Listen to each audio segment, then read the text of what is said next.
Hello my dear friends, you're on the Military Summary channel, and this short video we're going to discuss the most important events that took place during the previous night of the local time.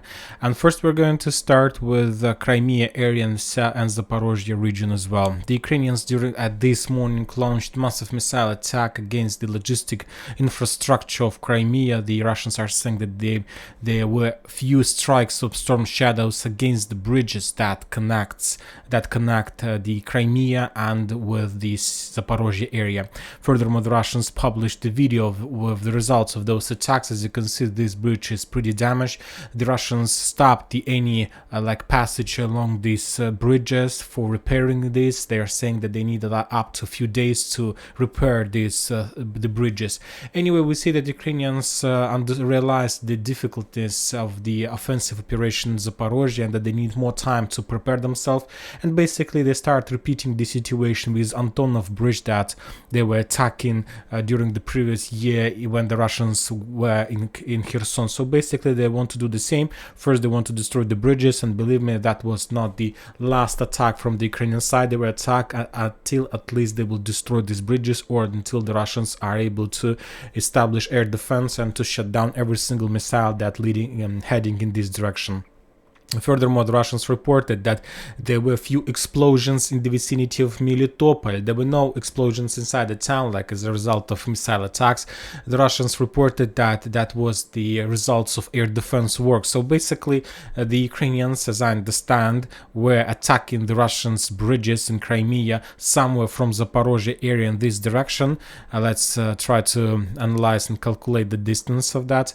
So they were attacking to the south, probably somewhere from Zaporozhye, and the distance is around 200 kilometers. And as I understand, the Russians' air defense start working in Melitopol. Few of those rockets, missiles, the Russians were able to shut down, but as we understand, some of them were able to reach the target and to damage the bridge that currently is closed, and the Russians are trying to fix and the logistic issue, trying to send cars using another directions. Now we are moving further to Petykhatki. The Russians, as a result of counteroffensive operation, managed to push the Ukrainians to step back from the settlement, and currently the Ukrainians controls just the farmers on the north on the Ukrainian side of this river, of this Yancherkak river. The Russians don't control the southern area, they control the hills in the vicinity, and basically the settlement is located in the gray zone. Now we are moving to Vremivka tactical bridgehead. We received some updates from this territory. The Ukrainians are trying to attack the Russians all over the front lines, and currently the Ukrainians started the mining process of the fields that located on the west from Starozhova and Makarovka. These fields, and basically the Ukrainians are they want to cut this pie very slowly, and the thing that they're going to do is to push the Russians below this yellow line, because currently this area still remains under Russian control, and after that they will probably attack further in the direction of Rovnopol.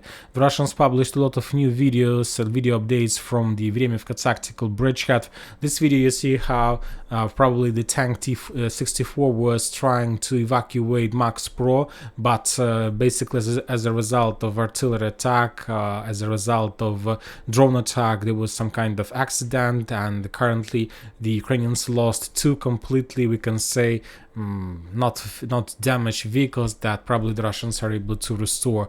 Also, the Russians published another video how they were attacking another evacuation forces. As you can see on this video, the Ukrainians were trying to evacuate tank using the forces of light vehicles, or the tank was trying to evacuate. Very difficult to understand, but anyway, those forces were discarded and spotted by the Russians' drone forces, and as a result of those attacks, the Ukrainians lost more armored vehicles on the territory of Vremivka tactical bridgehead.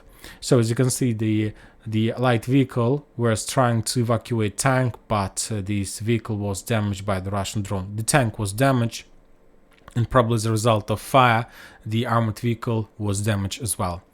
Now we're moving further to Donetsk front line. There were very heavy clashes during the previous night, and the Russians reported that currently this night they made another attempt to storm Avdiivka itself, and they're saying that they managed to penetrate the Ukrainians' defense belt and to enter the first defense line on the southern area of Avdiivka, so somewhere in this direction.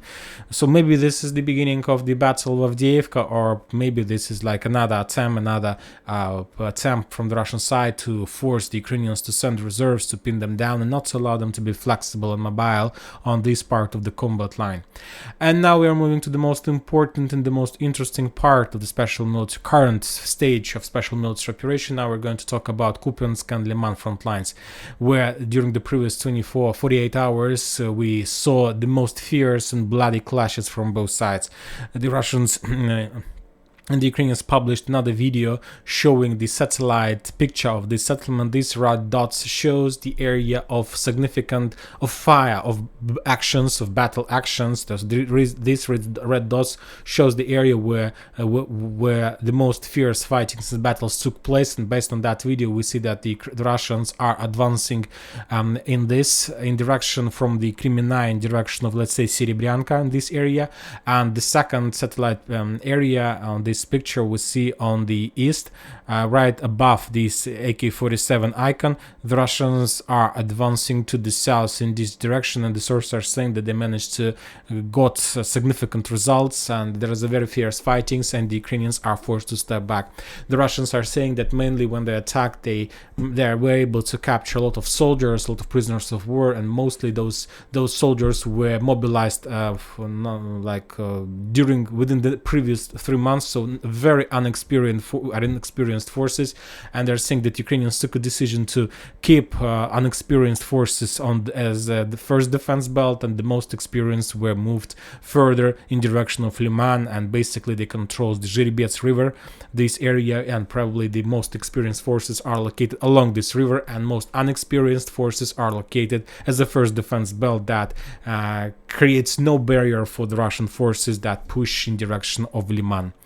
Now we're moving further to Kupiansk front line. Today we got also a lot of very interesting updates. This morning finally we got some map shows the results of some clashes in these territories. You can see, as a result of fierce fightings during the previous days, the Russians managed to capture completely the forest below Liman I. Sinkovka, this settlement still remains under Ukrainian control. So basically, as a result of fierce fightings during the previous days, the Russians managed to establish control over this part of the forest. So as you can see, this is a very powerful bridgehead. This is a very powerful advance from the Russian side, and basically the Russians got the outskirts of Petropavlovka. This is the first settlements of that, the first buildings of that settlements, and basically the settlements by Sinkovka appeared in operational encirclement. Of course, if the Russians needs to complete advancing, they need to capture the settlement, and now they can do this because the supply roads that goes from Petropavlovka to Sinkovka from the south currently under Russian fire control. I'm talking about this line. Of course, the Ukrainians still have possibilities to send their forces along the main road, but this is like road located under the open space, and the Russians do have possibilities to attack any reserves, any reinforcement that goes along this road by drones and so on. So basically we became witnesses of the beginning of the battle for Kupiansk. The question that I have is that basically the Russians took a decision to attack Kupiansk just on the Russian side of Oskol River. I expected that because of the fact that the Russians managed to develop their bridgehead in the south and in the north of Dvorichne, they will try to attack in these directions as well. But currently we don't see any movements from the Russian side on this direction. Maybe the Russians waits when the Ukrainians will move some reserves from Dvorichne to the south to slow down the Russians, and after that the Russians will activate it. Anyway, the entire situation is very interesting. And one more time, basically as a result of this attack, the Russians will be able to achieve at least few things. The first one is to take control over just the Russian side of Kupiansk, according to Oskol River. Another thing that the Russians will be able to achieve is to restore control over the railroad that goes, this black line that goes from Russian territory to the Svatovo, and then from Svatovo to Severodonetsk. This is a very important road, and from Severodonetsk this road goes to Popasная, and then even so it's a very important region from economical perspective. This railroad will give the Russians a lot of advantage, a lot of benefits in the future.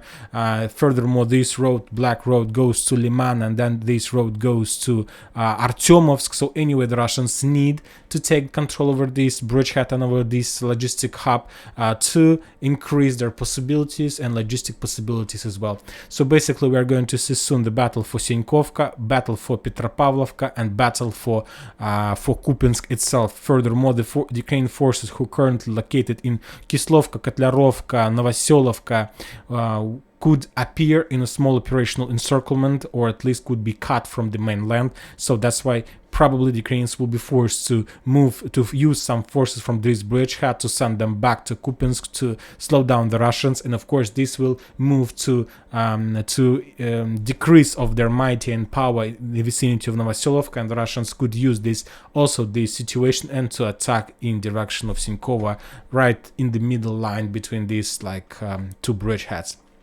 And that's it for today, for this short video. Military Summary channel reminds to condemn any violence in the world. Thank you for watching, subscribe to my channel, put your likes, join my Patreon, and have a good day. Bye bye.